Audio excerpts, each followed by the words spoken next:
For the series The Great Characters of the Humanistic History, Artolette Filoarche, with the collaboration of the Instagram page Period Drama Lovers, created a video focused on the biography of the writer Oscar Wilde.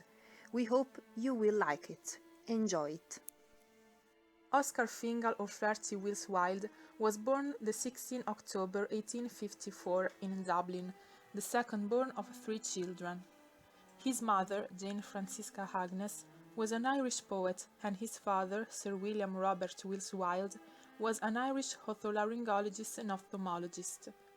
Until he was 9, Oscar was educated at home, where a French nursemaid and a German governess taught him their native languages.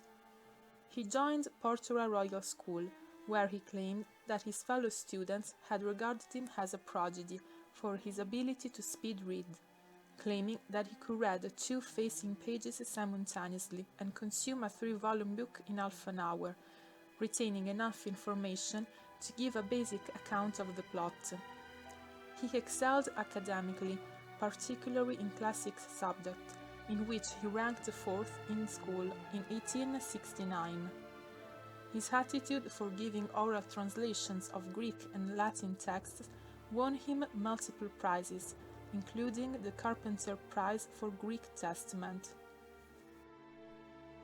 Wilde left Portora with a royal scholarship to read the classics at Trinity College in Dublin from 1871 to 1874.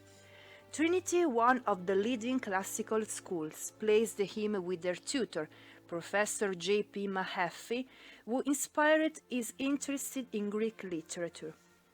The University Philosophical Society also provided an education as members discussed intellectual and artistic subjects. Wilde quickly became an established member. The Members' Suggestion Book from 1874 contains 2 pages of banter mocking Wilde's emergent aestheticism. He presented a paper titled Aesthetic Morality. At Trinity, Wilde established himself as an outstanding student. He was first in his class during his first year, won a scholarship by competitive examination. In his second one and in his finals, won the Berkeley Gold Medal in Greek, the university's highest academic award. He was encouraged to compete for a demyship to Magdalen College in Oxford, which he won easily.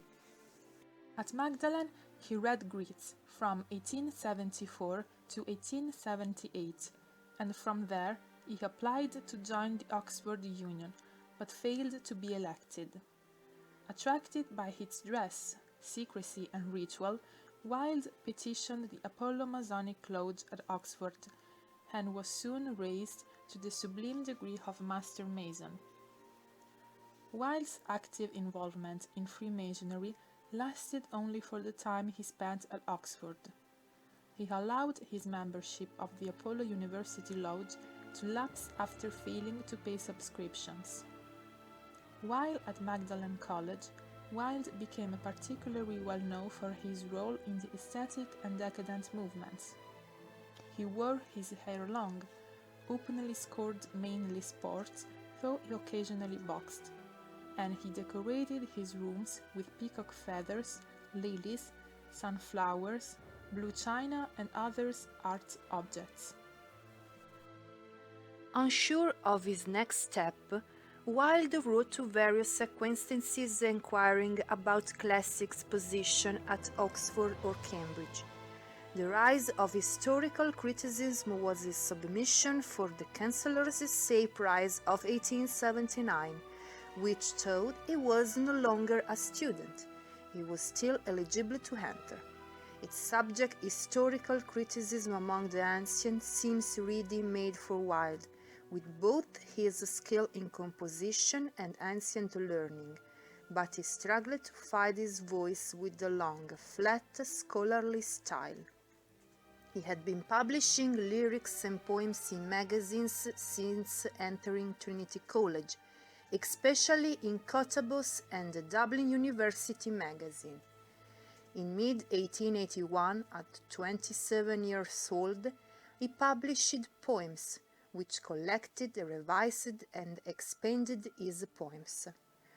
Though the books sold out its first print run of 750 copies, it was not generally well received by the critics. Punch, the British weekly magazine of humour and satire, for example, wrote, "The poet is wild, but his poetry tame."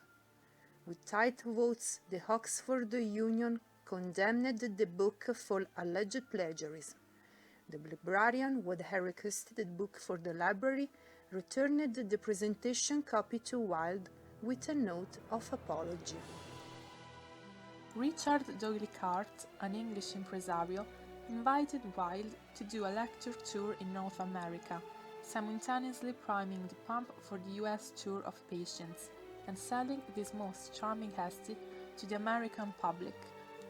Wilde journeyed on the USS Arizona, arriving to January 1882 and disembarking the following day.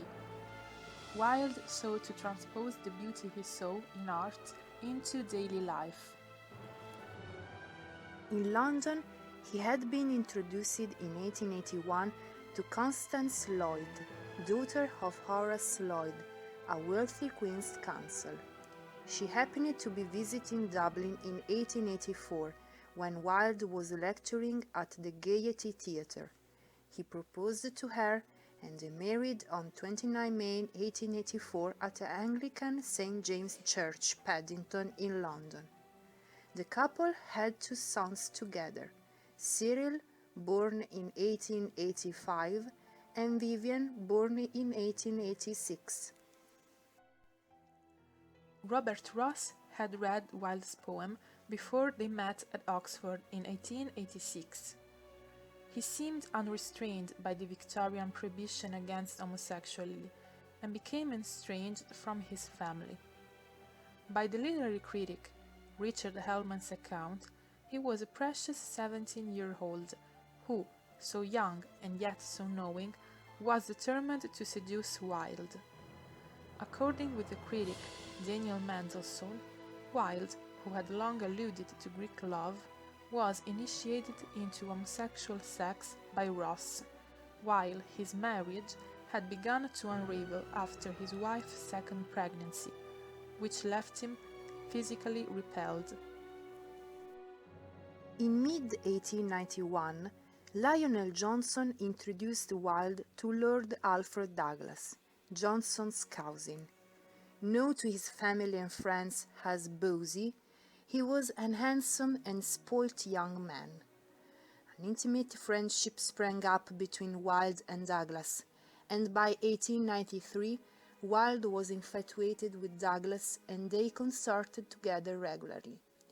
Unlike Wilde's idealist relations with Ross, John Gray, and Douglas, all of whom remained part of his aesthetic circle, these consorts were uneducated and knew nothing of literature.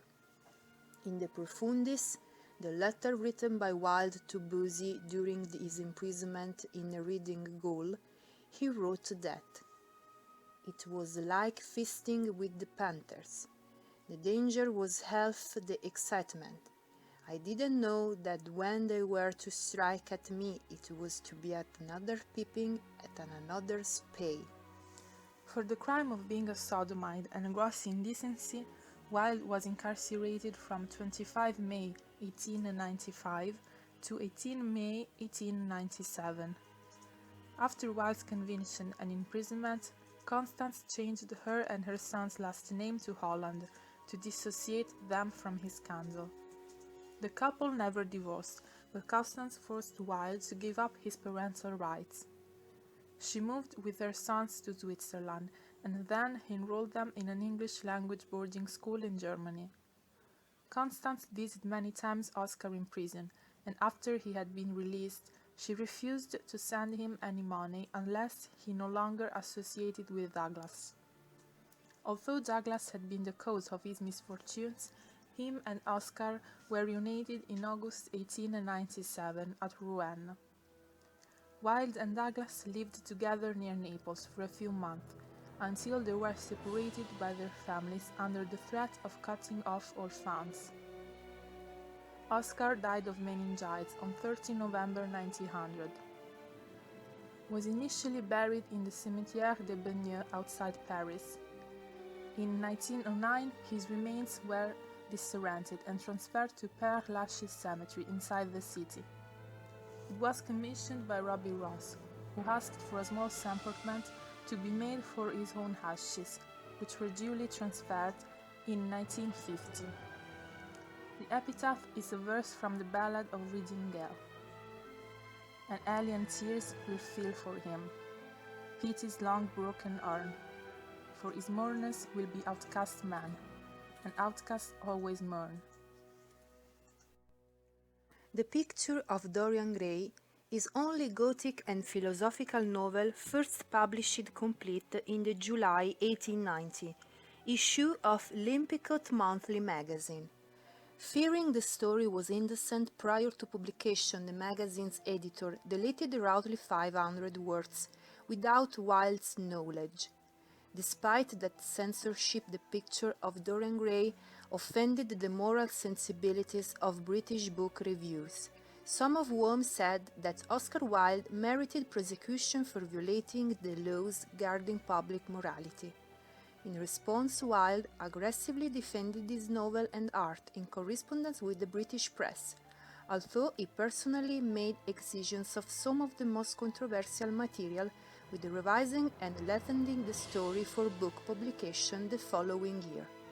It was purported that Wilde's inspiration for the character was the poet John Gray. High above the city, on top of a column, stood the statue of the Happy Prince. It was all covered with fine leaf of pure gold, and for eyes it had 2 bright sapphires and a large ruby burned red on the hilt of his sword. The Happy Prince and Other Tales is a collection of stories for children by Oscar Wilde, first published in May 1888. It contains 5 stories: The Happy Prince, The Nightingale and the Rose, The Selfish Giant, The Devoted Friend, and The Remarkable Rocket.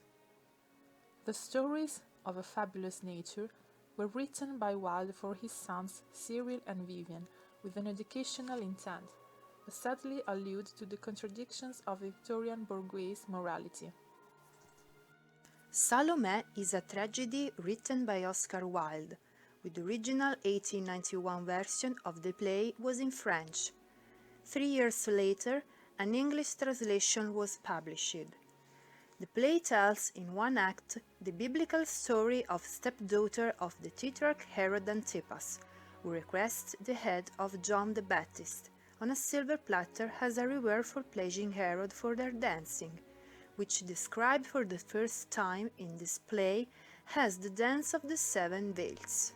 As always, for the ending of the video, we report a small bibliography and in-depth filmography, including the recent volume published for the publishing house Utet, edited by Sturgis, the digitized manuscripts of Wilde from the British Library, and finally we highly recommend the viewing of the 1997 movie directed by Brian Gilbert.